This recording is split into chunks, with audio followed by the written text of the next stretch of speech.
Hello students, welcome to unique classes of right way. आज बच्चे हम लोग चैप्टर 15 के पीपी के फर्स्ट क्लास में हैं। Chapter 15 PP. वैसे चैप्टर 15 पीपी मतलब प्रीवियस पेपर होता है।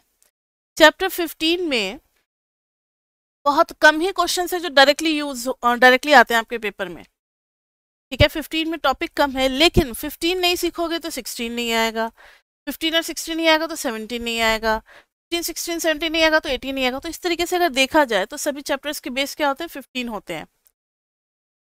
तो डायरेक्टली इनका पेपर में तो बहुत कम कंट्रीब्यूशन होता है, लेकिन इनडायरेक्टली ये हर चैप्टर में यूज होते रहते हैं चैप्टर 15। ठीक है, तो चलो अब हम लोग क्वेश्चन पे बढ़ते हैं। क्वेश्चन नंबर 1 जो कि पूछा गया था 2009 में, पूछा गया था 2009 में। Find the domain of the following function and check this set. Okay, ये शायद हम लोग कर चुके हैं ना। 1/, नहीं किए, रुक जाओ। x² + y² - 4 plus √3y - x² + 9। अगर इस फंक्शन को देखें, इसका डोमेन निकालना है, तो this is sum of two parts. पढ़ाने की तो जरूरत है नहीं है मुझे, आप लोगों को पता है।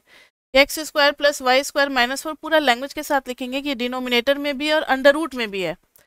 This must be greater than 0, यानी x² + y² जो है वो 4 से बड़ा होना चाहिए, यानी कि 2² से क्या होना चाहिए, बड़ा होना चाहिए। It is circle centred at 0, 0 और 2 के रेडियस से ज़्यादा होना चाहिए, यानी बाहर बार चलेगा। इक्वल टू नहीं चलेगा, इसलिए डॉटेड ही रहेगा, बाहर सर्कल के चलेगा। ठीक है, नेक्स्ट है, और इसका रेडियस कितना है, 2, 0। दूसरा जो है पार्ट वो न्यूमरेटर में है, that may be equal to 0 also. Under root में भी है और न्यूमरेटर में है, तो ग्रेटर देन इक्वल टू 0 हो सकता है। तो अब आप इसको सॉल्व करें तो x² is less than equal to 3y + 9, यानी x² is less than equal to 3y + 3। अगर आपको याद होगा तो इट रिप्रेजेंट्स अ पैराबोला जिसका 4ay ये होता है। याद है, x² is equal to 3y + 3 का अगर ग्राफ बनाना है तो आपने पढ़ा होगा वो 4ay, c सेंटर वगैरह ये सब। लेकिन यहाँ पर आप मैक्सिमम मिनिमा का यूज करके ग्राफ बना सकते हो, कोई दिक्कत नहीं है। ठीक है, क्योंकि जिन बच्चों को आता है अगर 4a इज इक्वल टू 3 तो a इज इक्वल टू 3/4 उससे भी बना सकते हैं। और सेंटर कहाँ हो गया, या इसका क्या होता है, वर्टेक्स होता है ना। वर्टेक्स क्या हो गया, x का तो 0 और y का -3, वो वैसे भी बना सकते हैं। 0 और -3, 1 2 3, 0 -3 और x² is equal to 3ay, तो ये किस टाइप का बनेगा, ऊपर की तरफ बनेगा ना, ऊपर की तरफ बनेगा। a है 3/4, लेकिन इस मेथड से नहीं जाना चाहिए हमें, काफ़ी कॉम्प्लिकेटेड हो जाएगा आप लोगों के लिए। जिनको आता है वो कर सकते हैं, जिनको नहीं आता वो ध्यान दें। इजी वाला मेथड हम लोग कर सकते हैं। y is greater than equal to x² - 9/3 कर सकते हैं या नहीं कर सकते, बिल्कुल कर सकते हैं ना।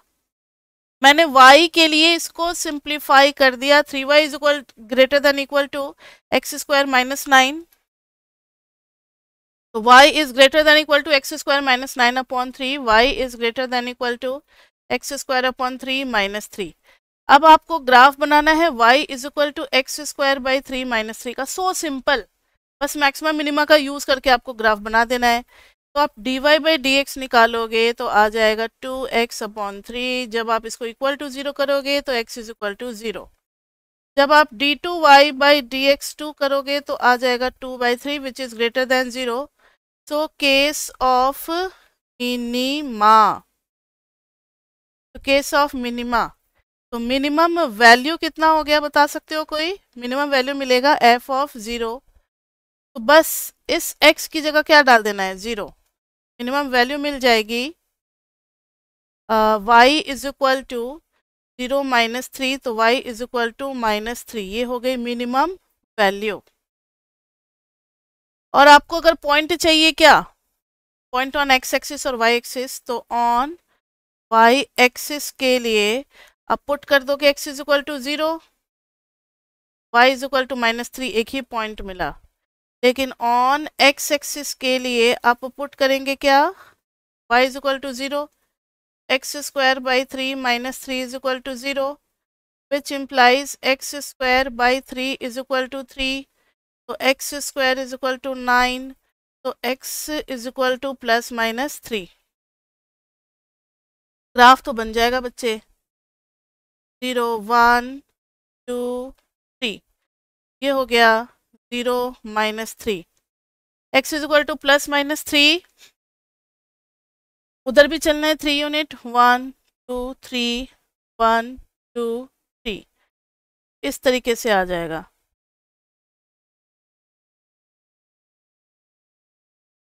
ये बन गया हमारा पैराबोला। अब देखो तो y बड़ा है या y छोटा है,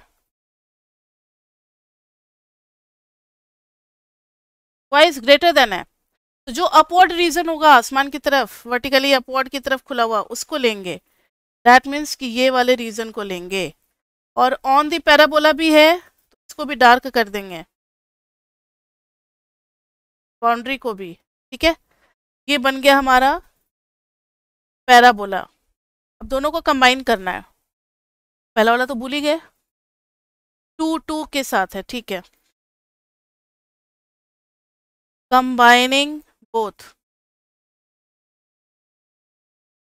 कंबाइनिंग बोथ, फिर से डायग्राम बनाना पड़ेगा क्योंकि दोनों अलग अलग थे। 1 2 3 1 2 3 1 2 3,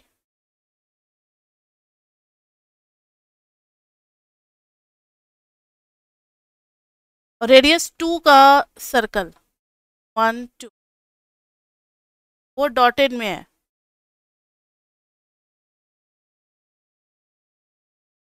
देखो पहले तो येलो पैराबोला के अंदर का रीजन,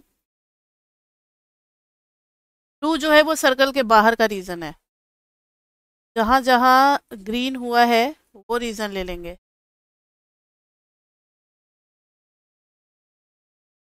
समझ में आ रहा है, तो region between circle and parabola वही हो गया हमारा डोमेन का रीजन। और ये सब आपको अच्छे से लोकेट कर देना है। This is 3 0, this is 0 -3 -3 0, this is 0, this is -2 0, और 0 -2 इधर हो गया 0। Clear,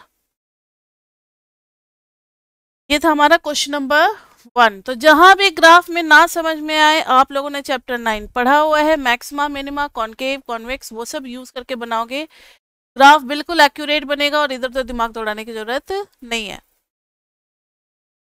question number 1 done. Now moving to question number 2।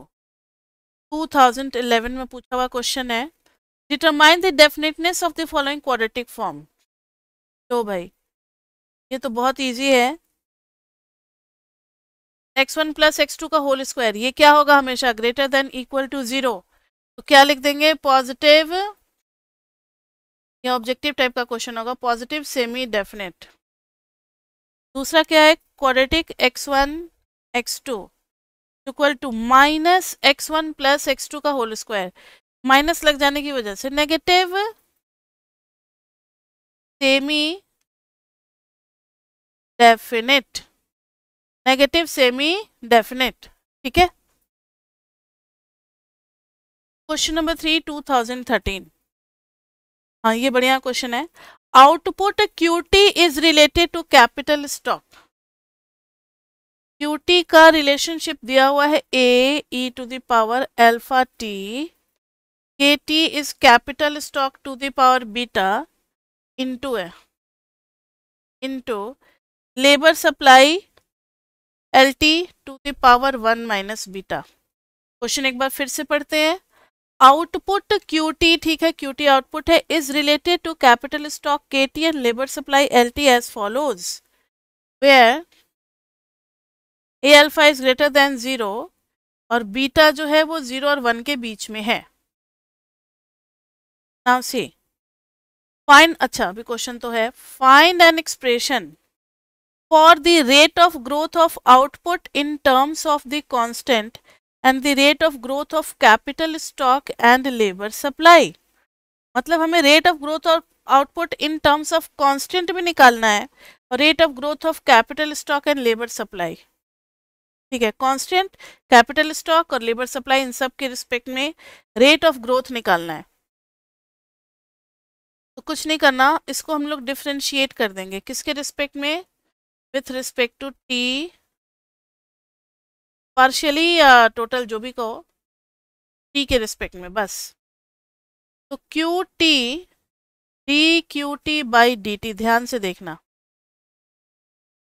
इसका लॉग फॉर्म पहले ले ले तो आसान रहेगा ना, क्योंकि बहुत सारी चीजें क्या है प्रोडक्ट में, दिस दिस दिस दिस सब कुछ तो प्रोडक्ट में ही है, तो लॉग ले लेते हैं. ठीक है, लॉग लेने से काम आसान हो जाएगा. लॉग या एल एन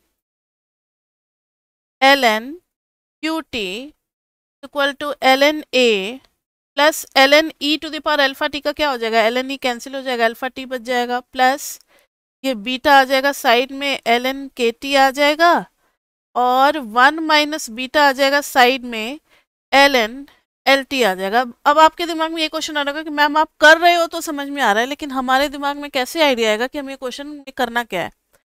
तो जैसे रेट ऑफ चेंज बोले ना, ग्रोथ रेट, तो आपको टाइम के हिसाब से देखना है कि समय के हिसाब से इसका ग्रोथ रेट क्या है. तो टी के रिस्पेक्ट में ही आपको डिफ्रेंशिएट करना है. अब आप इसको डिफ्रेंशिएट करो. Now differentiating with respect to T, क्योंकि अब सारी चीजें अलग अलग प्लस में हो गई हैं तो इजी हो गया डिफ्रेंशिएट करना. ये चैप्टर 8 में पढ़ाया था ना फर्स्ट सेम में कि अगर बहुत सारी चीजें प्रोडक्ट में हो तो लॉगरिथमिक डिफ्रेंशिएशन का टेक्निक अपनाना चाहिए. तो एल एन क्यू टी का जब करोगे तो पहले तो क्यू टी नीचे आएगा और फिर क्यू डैश टी आएगा. एल एन ए का तो हो गया 0, अल्फा का क्या हो गया, अल्फा टी का हो गया 1, बीटा एल एन के टी की वजह से के टी नीचे और ऊपर में के dash T plus 1 minus beta L T नीचे और एल डैश टी. तो इसको बच्चे बोलते हैं Q dash T upon Q T को बोलेंगे relative rate of change of output. इसको क्या बोलेंगे, relative rate of change of output. Relative rate के लिए जो भी चेंज होता है उसको किससे डिवाइड कर देते हैं, ओरिजिनल वैल्यू से. F dash x upon F x को हम लोग relative rate of change of function कहते थे, चैप्टर 4 में पढ़ाया होगा. तो यहाँ पर आ गया अल्फा तो कांस्टेंट, फिर बीटा के डैश टी, क्योंकि टाइम के रिस्पेक्ट में इसलिए रिलेटिव रेट ऑफ ग्रोथ इसको भी बोलेंगे. तो this is relative rate of growth of किसका, कैपिटल का, plus 1 minus beta L dash T by L T. This is relative rate of growth of labour. तो देखो, रिलेटिव रेट ऑफ ग्रोथ और relative rate of change of output यानी growth of output is linear function of relative rate of growth of capital and relative rate of growth of labour. समझ में आ गया. Second part, explain how alpha can be regarded a measure of the rate of technical process. Technical process का alpha को हम किस तरीके से रिगार्ड करेंगे. तो टेक्निकल प्रोग्रेस के लिए देखो ना अल्फा, क्योंकि रिलेटिव रेट ऑफ ग्रोथ नहीं है, ये कांस्टेंट है, और ऐसा अगर रेट ऑफ ग्रोथ के बीच में अगर कोई कांस्टेंट आ जाता है तो इसको टेक्निकल प्रोग्रेस का ही नाम देते हैं. This is due to technology. इसमें ना कैपिटल है ना लेबर है इनपुट फैक्टर्स में, तो और क्या हो सकता है, टेक्नोलॉजी हो सकता है, तो टेक्निकल प्रोग्रेस का रेट है. समझ में आ गई बात. नेक्स्ट है question number 4. 2014. Sketch the graph of the following function in 3-dimensional space 3D का ग्राफ बनाना है, फिर लेवल कर्व्स भी बनाना है। लेवल कर्व्स किसके लिए?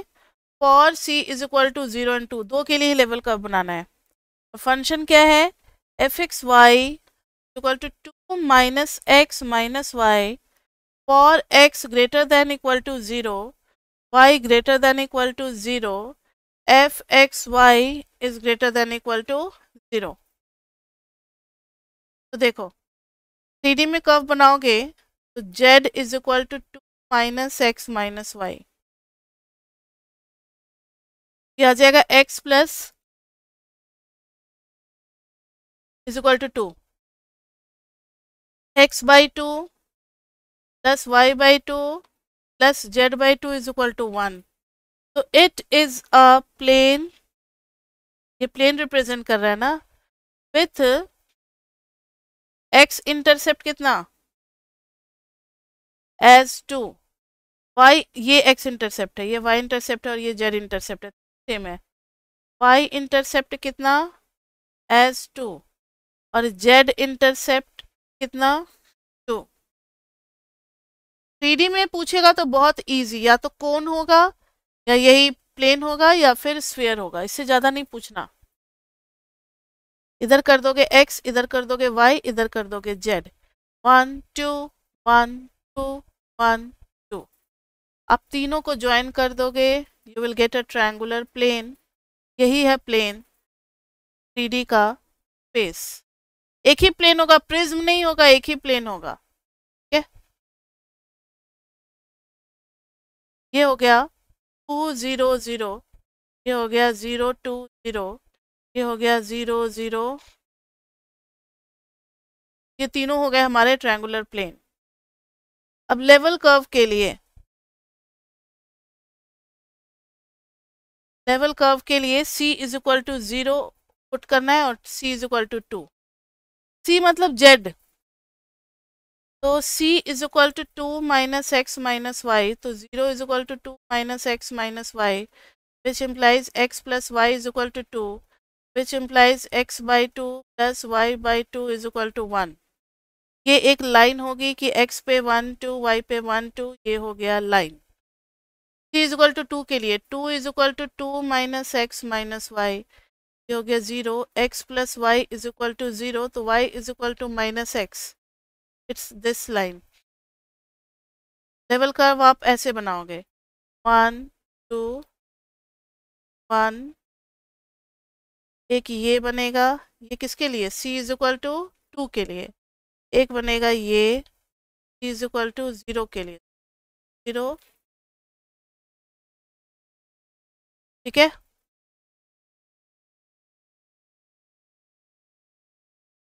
तो क्वेश्चन नंबर 4 हो गया। दोनों ग्राफ हो गए, एक 3D वाला भी और एक लेवल कर्व वाला भी। नेक्स्ट अब करते हैं क्वेश्चन नंबर 5, जो कि है 2015 में पूछा हुआ। Find all the second order partial derivatives of z। z is equal to X square Y square E to the power 2xy। बच्चे आप लोग निकाल सकते हो del z by del x कितना हो जाएगा? वाई स्क्वायर को रख दो और फिर एक्स स्क्वायर को रख दिया, तो ई टू द पावर 2xy, फिर 2xy का हो जाएगा y, plus E to the power 2xy और एक्स स्क्वायर का हो गया 2x। अब सेकेंड ऑर्डर निकालना है, del two Z by del X two, Y square बाहर ही रह गया। अच्छा, इसको थोड़ा सा और शॉर्ट फॉर्म कर देते हैं, ठीक है, Y square E to the power 2xy, अंदर में, अच्छा 2 बाहर ले लिया, 2 को बाहर ले लिया, और x, x भी इसके साथ ले लिया, या अंदर में रहने देते हैं x square Y plus x। तो अब अगर आप del two Z by del X two निकालोगे, वाई स्क्वायर को कांस्टेंट, अंदर में फिर से लगेगा product rule, E to the power 2xy को भी कांस्टेंट रखा है, एक्स स्क्वायर वाई का हो जाएगा 2xy और x का हो जाएगा 1, plus X square Y plus X और E to the power 2xy, 2xy का x के रिस्पेक्ट में करेंगे तो 2y, तो ये आ गया 2y² e⁻²2xy, और अंदर में बच गया 2xy + 1 प्लस y को इसके साथ, तो x² y² + 2xy। थोड़ा सा और इसको आप अरेंज कर सकते हो, और कुछ नहीं कर सकते, e⁻²xy, तो x² y² + 4xy + 1, that's it. इसी तरीके से आप y का भी निकाल लोगे, del z/del y, ठीक है, और del z/del y कितना आएगा? अच्छा, ये सिमेट्रिक फंक्शन है, सिमेट्रिक फंक्शन है, देखो ना, x की जगह y कर दो, y की जगह x कर दो, कोई चेंज नहीं हो रहा है, सेम टू सेम फंक्शन आ रहा है, तो डायरेक्टली लिख दे, तो y की जगह x और x की जगह y हो गया।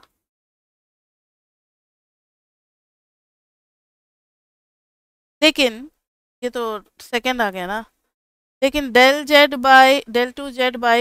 x को फिर del y के रिस्पेक्ट में, del y, del x क्या है? del x वाला ये टर्म है, 2y² e⁻²2xy x² y + x। इसको जब आप करोगे y के रिस्पेक्ट में, y इसको अच्छा ठीक है, हर जगह y है, तो थोड़ा सा ना सिंप्लीफाई कर दो, del y कर ही देते हैं, चलो डिफ्रेंशिएट, 2y² रखा हम लोगों ने, अब अंदर में करने वाले हैं डिफ्रेंशिएशन, तो इस पे लगेगा प्रोडक्ट रूल, e⁻²xy रखा, तो फिर x² y का हो गया 1 और x का हो गया 0, प्लस x² y + x, तो e⁻²x का क्या हो गया? e⁻²xy, y के रिस्पेक्ट में कर रहे हैं ना, तो 2x। अभी इसको रखा था, इसका किया, नेक्स्ट टाइम में इस पूरे को रखेंगे constant 2xy x² y + x, और खाली इसका करेंगे 2y² का, तो 4y, तो हर जगह से e⁻²xy बाहर आ गया, y² तो खैर था ना, इधर नहीं आ रहा है, 2y y, एक y बच गया, x² y प्लस ये है, एक y बचा हुआ है, तो x y, तो x² y + x, इधर में 2 जा चुका है, y जा चुका है, तो एक बस 2 बचा, और ये वाला पूरा ब्रैकेट बचा हुआ, 2 x² y + x। इसको ज़्यादा से ज़्यादा आप सिंप्लीफाई करके लिख देना, यही हो गया आपका सेकेंड ऑर्डर, सारे हो गए, ठीक है। क्वेश्चन नंबर 6, 2016 में पूछा गया question, find the domain and sketch root under x + y + 1 by x - 1। देखो, सबसे पहले तो x - 1 0 नहीं हो सकता, हम ज़्यादा लैंग्वेज नहीं लिख रहे हैं, बस आपको समझा रहे हैं, x can not be equal to 1। फिर अंदर में x + y + 1 should be greater than equal to 0, x + y या y should be greater than equal to -x - 1। y -x - 1 का मतलब क्या है?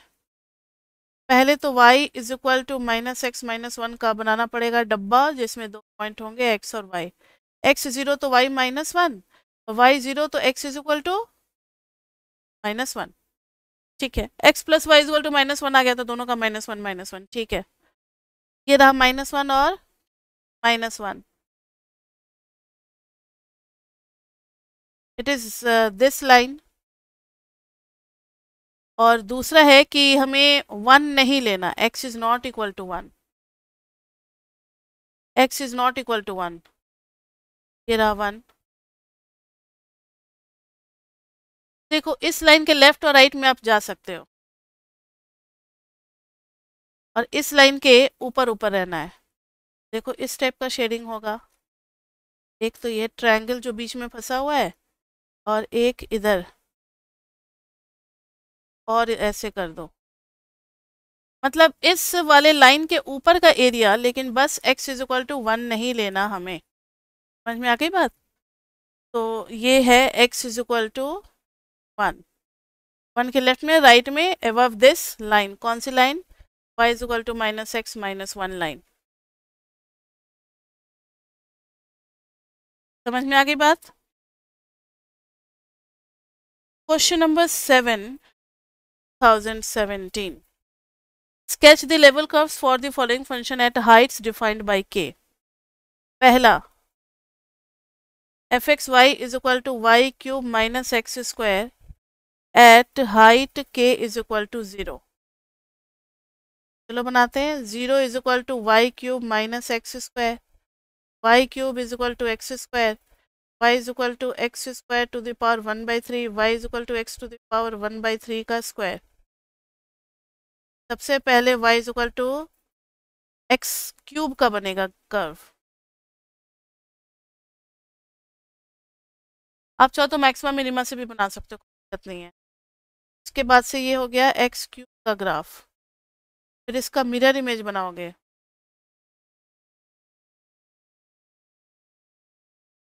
इस वाले लाइन के through, y is equal to X वाले लाइन के थ्रू. ग्रीन वाला बन गया x to the power 1 by 3. और जैसा नीचे बन रहा है अब उसको ऊपर बनाओगे. मतलब ये तो ठीक है क्योंकि ये पॉजिटिव है, स्क्वायर हो गया ना, नेगेटिव वाला भी पॉजिटिव हो जाएगा. तो ये बन गया हमारा ग्राफ. का बन गया x to the power 2 by 3 का. समझ में आया? नेक्स्ट, आप चाहो तो मैक्सिमम मिनिमा से भी बना सकते हो, कॉनकेव और कॉन्वेक्स से भी. ठीक है, से भी बन जाएगा. ये आ जाएगा हमारा कॉनकेव आ जाएगा दोनों साइड 0 के इधर, लेकिन एक तरफ आएगा डिक्रीजिंग, फर्स्ट डेरिवेटिव इधर आएगा नेगेटिव, इधर आएगा फर्स्ट डेरिवेटिव पॉजिटिव. ऐसा बन जाएगा. gxy is equal to y minus ln x at height k is equal to 0. इधर आ गया 0.2 is equal to y minus ln x. y is equal to ln x plus 0.2. ln x आपको याद है ना, टाइप का graph होता है. ln x प्लस 0.2 का मतलब है ये हो गया 1 0, 1 पे आ जाएगा 0.2. बस आप इसको दिखलाते ना, 1 पे है 0.2. ln x plus 0.2. क्लियर? अब आते हैं क्वेश्चन नंबर 8 पे, जो कि है 2017 में. Find the which xy the following function is well defined domain. fxy equal to x ln y square minus x. Following function is well, मतलब डोमेन ही निकालना है इसका. Hence sketch the domain in the X Y plane. ठीक है, domain निकाल करके बस स्केच कर देना है. सबसे पहली बात कि लॉग के अंदर की क्वांटिटी नेगेटिव या जीरो नहीं होनी चाहिए. y square minus x should be greater than 0 only. y square should be greater than x. और y square is equal to x कैसा बनता है? y square is 4ax, ये वाला बनता है पैराबोला. y बड़ा होना चाहिए, y square should be greater than x. इसके ऊपर ऊपर चलेंगे हम लोग. ठीक है, ये बाहर बाहर का रीजन हो जाएगा. इधर का y लोगे ना, कोई भी पॉइंट जैसे आपको वेरीफाई करना है, इधर का पॉइंट ले लेना. इधर का x अपना होगा कुछ, यहाँ पर तो एग्जैक्टली x और y स्क्वायर ही आएगा. मतलब y square is equal to x ना, x is equal to y square, तो y और इधर y स्क्वायर आएगा. लेकिन इधर कुछ उल्टा आ जाएगा. या आप ऐसे भी कर सकते हो, x और रूट y ही x ही आएगा. लेकिन इधर क्या आ जाएगा, x के सामने y तो क्या हो गया, माइनस में है. सपोज करो रूट एक्स माइनस 1 ले लिया है. अब वाई स्क्वायर करोगे तो रूट एक्स माइनस 1 का क्या हो जाएगा, एक्स तो माइनस में था ना, माइनस रूट एक्स माइनस 1 का whole square which will greater than root X का स्क्वायर. इसलिए इसका लेंथ क्या हो गया, लेंथ क्या हो गया, बढ़ गया. वाई स्क्वायर अगर बड़ा है तो पैराबोला के आउटसाइड का रीजन लेंगे, अगर वाई छोटा होता तो इनसाइड का रीजन लेते. तो ये बन गया हमारा डोमेन का ग्राफ. एक्स तो बेचारा बिल्कुल शांति से बैठा हुआ, कहता है मुझे जो लेना है ले लो मुझे. ठीक है,